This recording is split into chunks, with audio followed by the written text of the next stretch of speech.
TJ, I'll ask you the same thing I asked them. What about the floor burn assist? Right, it's kind of right in front of you, kind of on the logo. Kind of yeah, we really talk about making effort-based plays where, we're diving for loose balls, we're getting on the floor, and like the game rewards you when you do that. And so Caleb, making that play leads to another good play, and that's a huge energy play for our team. And so it was obviously a terrific play. It got the crowd going even more, and those are the type of plays that we demand our guys make, and we need to continue to make to be successful.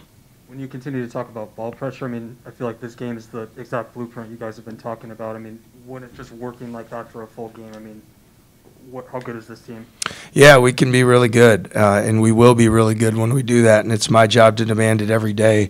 It's what we defined when we came in the summer. That would be the cornerstone of how we move our program forward, and we need to demand that effort every single time, not just on game night, but in practice. And for the most part, our guys have done that, but I'll always be a believer in that you play to the level of your habits, and so we need to continue to do that every single day because it gives us a chance to be a really good team, right? Like we turn people over, they don't get to the foul line, they don't get penetrating catches, we keep them lifted on the perimeter, so it sets the tone for everything we do, and we're going to keep demanding it. What did you see from Isaiah in that second half? It seemed like the first half he wasn't able to get to his spots. He had to kind of find his points at the free throw line. He obviously turned it on there in the second half. What do you kind of find there? Yeah, Isaiah's a guy that just, he makes things go his way. Like we've seen that from him all year. And so they did a great job, game planning, preparing for him and having different looks, whether it was trying to deny him catches or switch when he got it and doing things to keep, bodies in front of him at all times. So credit to them for doing that. But Isaiah's a guy he's relentless. He brings tremendous energy and effort. And when you do that, things usually come around and go your way. And we've seen that from him over and over again. TJ, you've talked all year about kind of turning defense into offense, 18 turnovers into 23 points, I believe. What did you like both intensity and execution-wise on that end? Well, our guys were doing a great job setting the tone when the ball came over half court, disrupting right away. We chart disruptions as something that's really big for us, and we did that well. We communicated when we were switching screens to make sure we kept the body in front.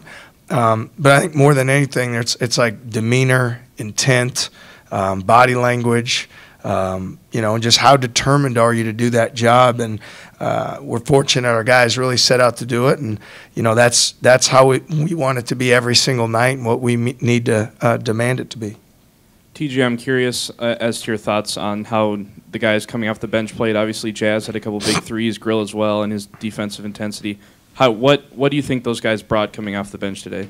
Well, certainly the shot making, as you mentioned, and but more than that, I think it's ball movement. Jazz and Caleb do a great job moving the ball, getting it side to side. I felt like defensive energy was there. I thought Jazz was quick on some rotations again today. He was getting over, ready to take charges, ready to make some plays. Caleb was active off the ball. He had a lot of denials and disruptions. So they both had terrific energy. I was happy with Condit in the second half. Thought he brought a different mindset and mentality in the second half to help us to be successful. And I know Trey didn't play as much, but there was a key stretch there where we separated, where he did a great job commanding the game. And so I think that was really important also. Where did the kills thing come from? Why did you guys start tracking that? How'd that kind of come about? Well, it's something that we've talked about, and I think what happened is, we're yelling it on the bench because we want 3 stops in a row, and then every additional stop we continue yelling it. And so then what happens is over time people hear what we're yelling, and I think it's kind of caught on. And we appreciate our fans' energy and enthusiasm. It's great to have the students in there. And so, every team has an identity, and our identity is stringing together and stacking up defensive stops. So that's something that we really aim to do, and we're appreciative of the unbelievable home court we have here and how great our fans and student section and everybody embraces the identity of who our team is and gets behind us. TJ, Jared took my question there, but do you have a target number in terms of kills? I think, judging by the signs on the railing, I think I saw 9, which seems to me to be quite a few. Do you have a target number for those per game? Yeah, more than that. Okay. We don't have an exact. I mean, like I said, we chart disruptions.